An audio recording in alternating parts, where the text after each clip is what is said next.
Story 1. 3 years ago, I was hunting in the Margie State Forest of Minnesota. If you know anything about this area, there are wetlands everywhere. Swamps and sinkholes litter the land like it's nothing I've ever seen. The land is tough, and quite mean, and if you go in unplanned, and don't mark your way out, there's a good chance no one will ever see you again. It was a foggy morning in the second week of deer opener, and I was trailing along. I had my rifle across my chest with both hands on the scope, and I was just trying to find an area where I could see more than 10 feet in front of me. The further into the forest I got, I realized I was lost. And then the oh shit set in.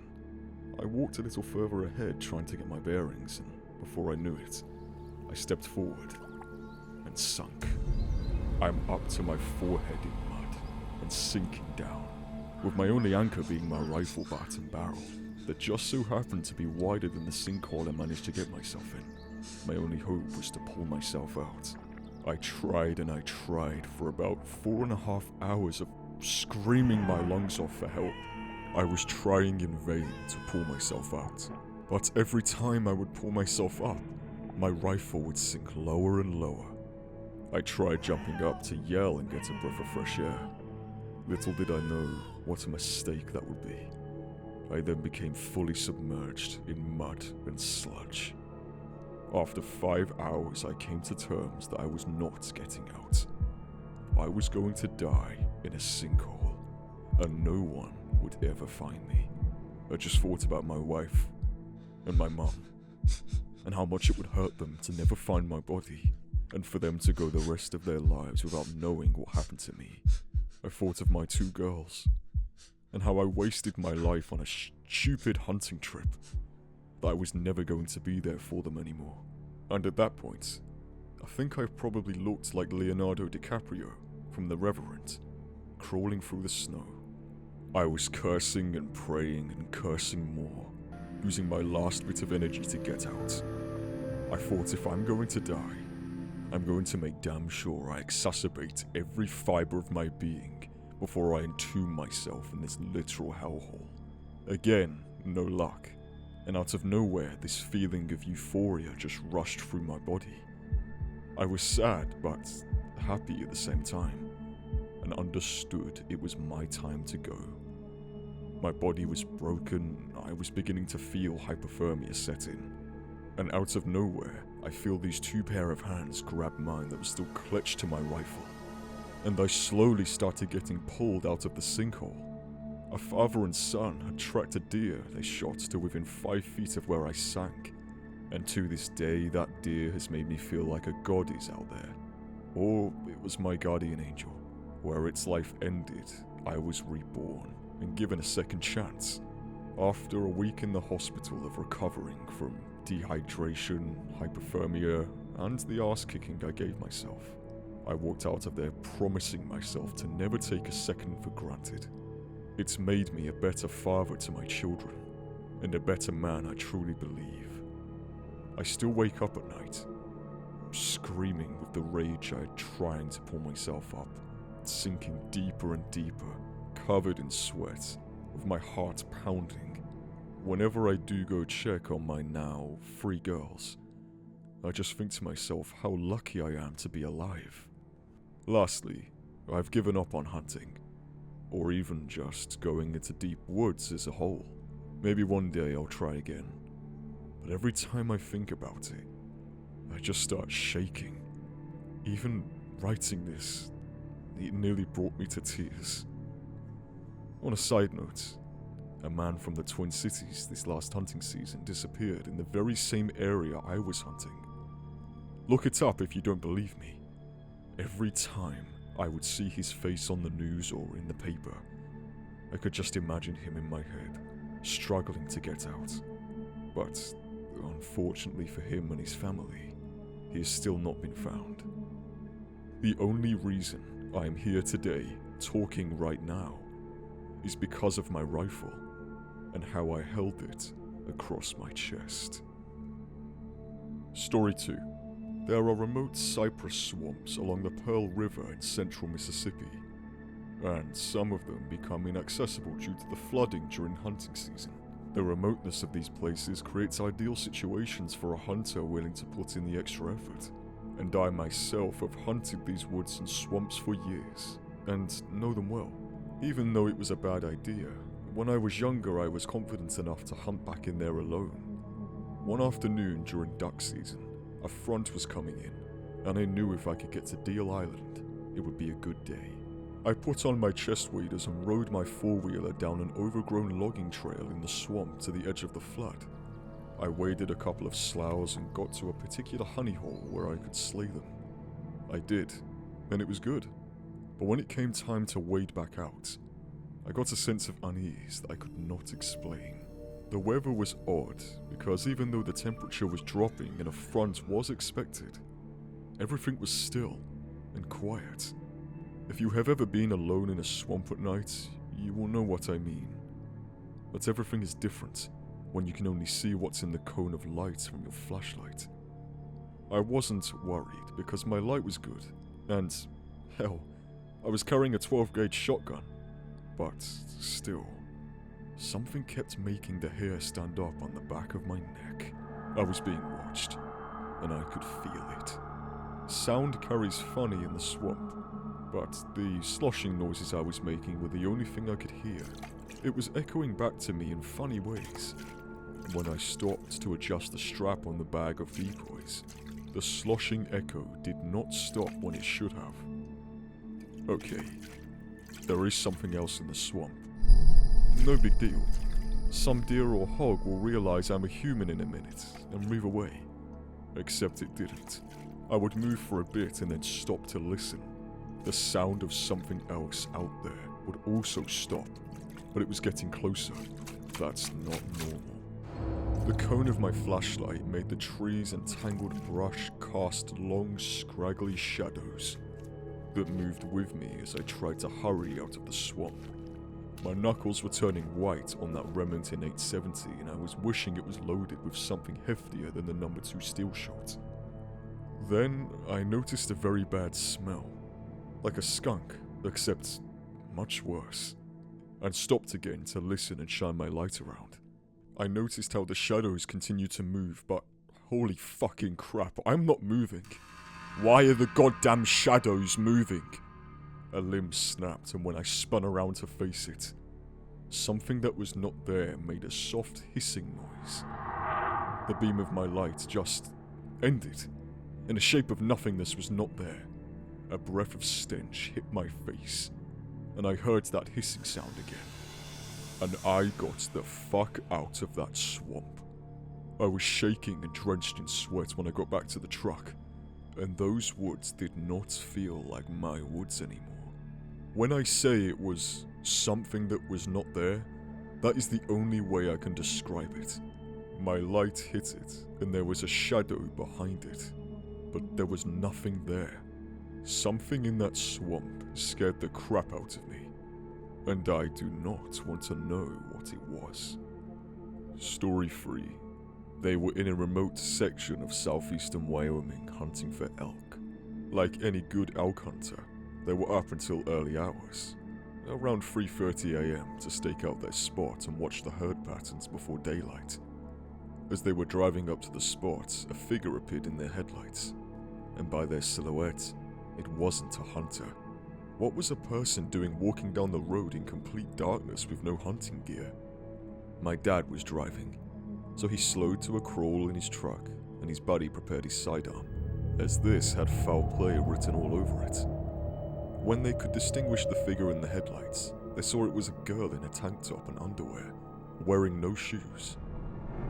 They stopped and verbally checked her status out the window, as there could have easily been somebody staked out in the sagebrush, ready to ambush.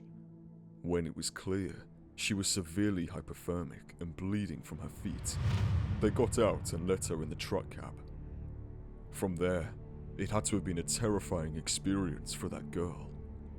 I sure wouldn't want 2 middle-aged rednecks picking me up 40 miles from any town. They cranked up the heat full blast and drove her to a nearby country gas station, where they were regular customers and friends with the owner and his wife, who was a retired nurse. When the girl could finally articulate her words, she told them that she and her boyfriend had drove out there to drink and have sex.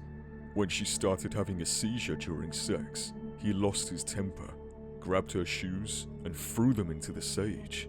When she got out of the car to find them, he peeled off, leaving her in near freezing temperatures in her skivvies. She estimated that she had walked about 4 miles on a dirt road before my dad found her. It's a good thing too that hunters start early, because she easily could have died that night.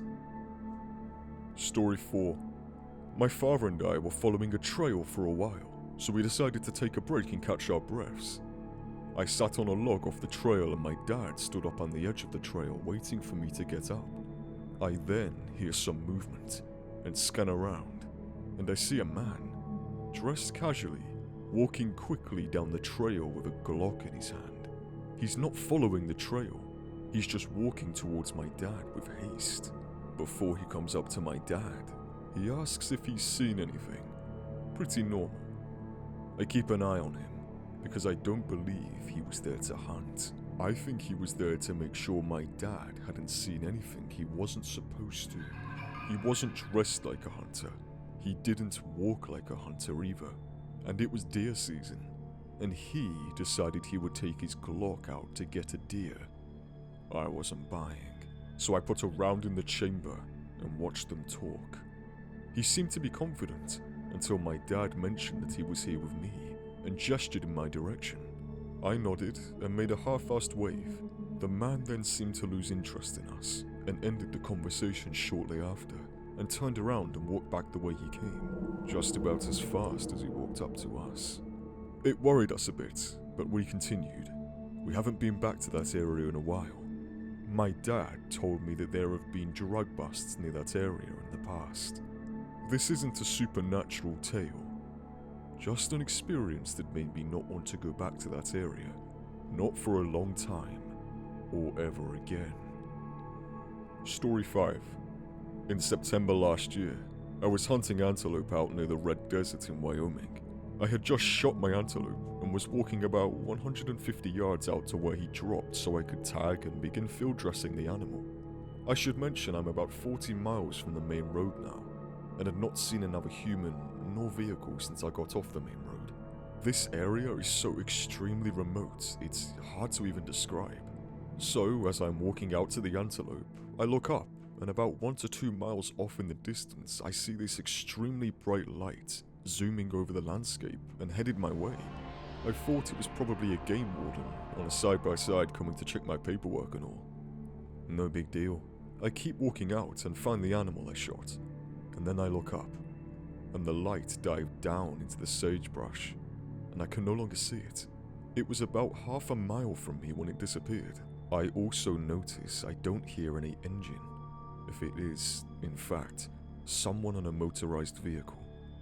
I'm mostly confused at this point, not sure what the hell this light is or where it went, but I continue and tag the antelope. It takes me all of 10 to 15 seconds to put the tag on, and then I look up again, and I see the light, traveling away from me now. It's about 3 to 5 miles away from me, and going at least 100 miles per hour.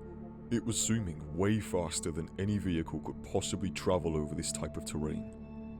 Also, there were no roads or anything where the light is traveling, so I don't know how it was going so fast. To be honest, I'm pretty spooked at this point. I field dressed the animal as fast as I could and dragged it back to my truck. I just had a very uneasy feeling at this point. I had no idea what that light was, although some others have speculated it was a drone. But if it was a drone, operated by the game warden, why didn't he come to check me out? Why didn't he come to check me out once I got back to my truck? Story 6. I climbed up a tree before daylight in a remote hollow in southern Ohio. Just as it was light enough to see, a shooting light, we call it, I heard rustling coming down the hill, maybe 150 yards away. Cruising toward me is what I can only describe as a Tasmanian devil-like whirl of brown and grey, moving in a straight line along the ground at high speed down a sloped hill. and then off a steep 15-foot drop-off, and then under my tree, and then through the thickest brush imaginable, behind me where the creek was, and then eventually out of sight and audible range. So I observed maybe 300 yards of travel, although lost visually in the thicket, which all occurred in a very straight line at supernatural high speed. I'm in a perch with nothing else to do but put my entire focus on it, and I still can't figure out what it is. And as it passes under me, all I see, again, is a ghostly blur of grey and brown and leaves.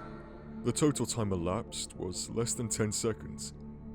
I've seen dozens of coyotes and several bobcats, and yes, that is probably what it was. But its movements were so out of the ordinary at that moment, my senses computed that it couldn't have been either of those. I got tingles, and the hair stood up on the back of my neck. It's a mundane story, I know, but the experience felt extremely supernatural. Story 7. When I was younger, I used to horsepack around Northern California for weeks at a time. This was during the late 70s and early 80s. I rarely used a compass, but I always had a map of my area.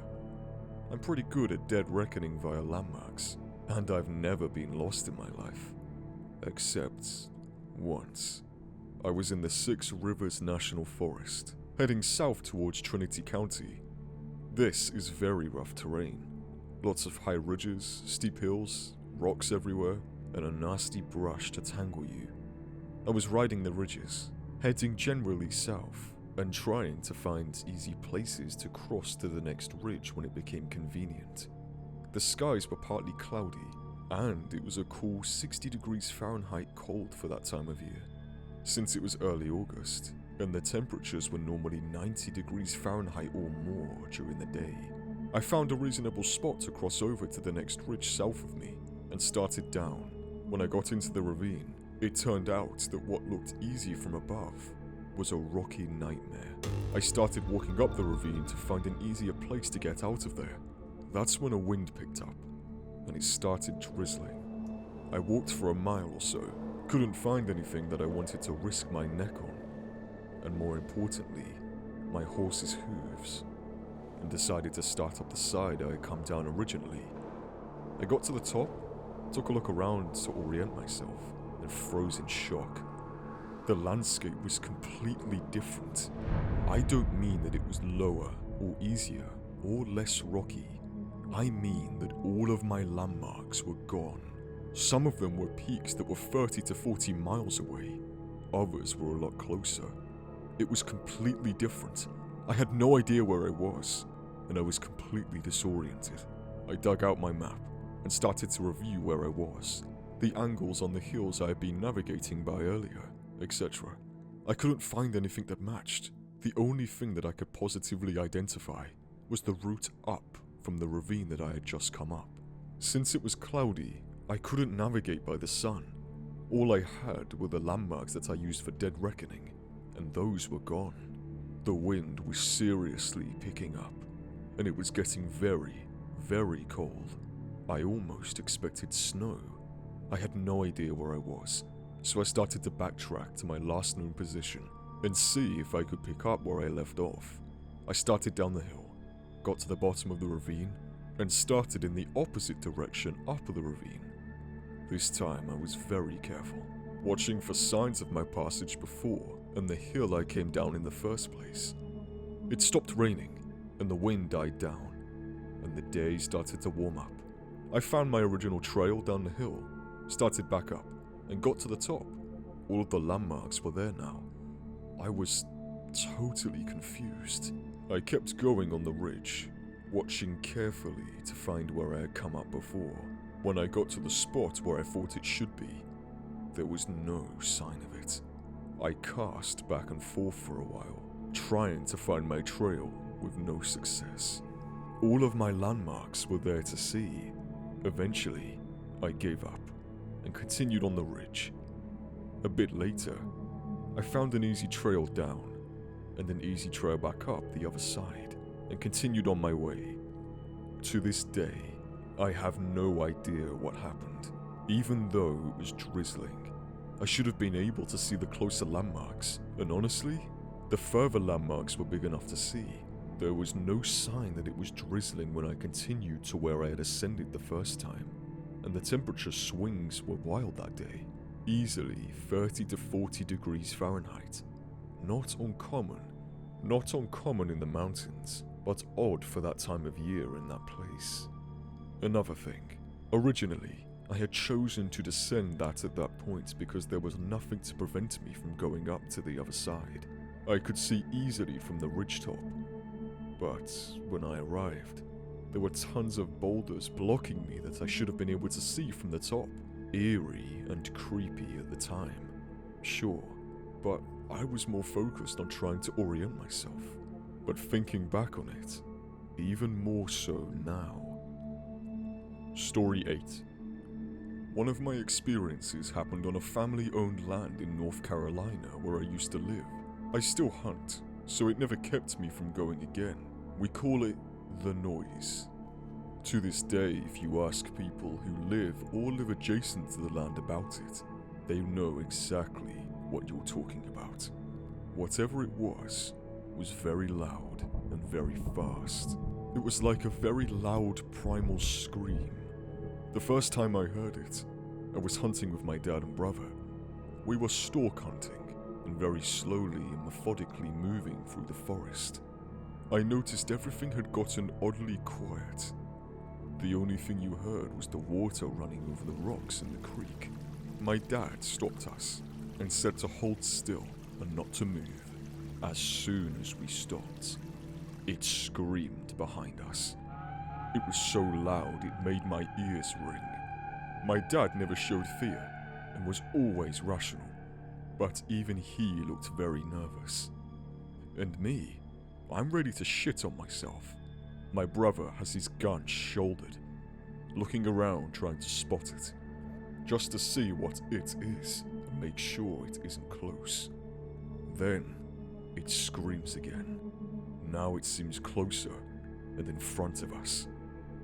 My dad then puts his hand on my shoulder and just says, "Run for the car, now." I jump up like a scared rabbit and run as fast as my legs will carry me. We are all running, and we can hear this thing screaming as we run like it's keeping pace easily. I can see the gravel road ahead and know the car is close. It lets out another scream that sounds like it's to my left now and very close. I bolt right, and we all come sliding out onto the road about 100 yards above the car. That's when I hear this weird whistle from the woods, and then everything just goes back to normal. Birds are chirping away, squirrels calling, crows cawing. We stopped to catch our breath and uneasily walked to the car, ready for anything. 100 yards never seemed so far away. That wasn't the last time I heard it. I have more stories that involve the noise. If anyone wants to hear about them, I will gladly share. My family tried to find it for years to figure it out. When we thought we were close, it would be somewhere else. Even trained hunting dogs ran away from this thing. Weird stuff. But I still love to hunt. The way I figure, if something gets me while I'm hunting, at least I'm doing something I love. And being close to nature, I harvest her bounty and thank her for it. Story 9. I got this feeling like crazy going for a trail run a few years back. A snowstorm was incoming, but still several hours away, so everything was deathly still. And at dusk, I had my headlamp knowing I was coming back after dark. A gorgeous evening for a run in a forest I'm extremely familiar with. I got about a kilometer in, and that feeling just careened into me, going from, hey, kinda uneasy, to paralyzed, all within about 10 seconds. I had a sudden urge to pee, completely unwilling to move. Every leaf crunch was like thunder. The thing is, My brain filled it in with a vision of what was up. My brain gave me this mental image of an indistinct predator on the other side of a small hill ahead of me. It knew I was here. It was looking for a snack just before the snow came in, and it was just waiting. I felt like prey, and now I know what deer must feel like when they get caught in headlights. It was the freakiest thing. It felt like a predator-prey mind meld. I tried for a second to be like, oh, I'm just paranoid, and tried to take a couple of steps forward, and it felt like a physical brick wall was in front of me. I couldn't do it. Not a chance. I got out of there after standing dead still for like 2 minutes. No birds, no squirrels, no small creatures bumbling in the leaves.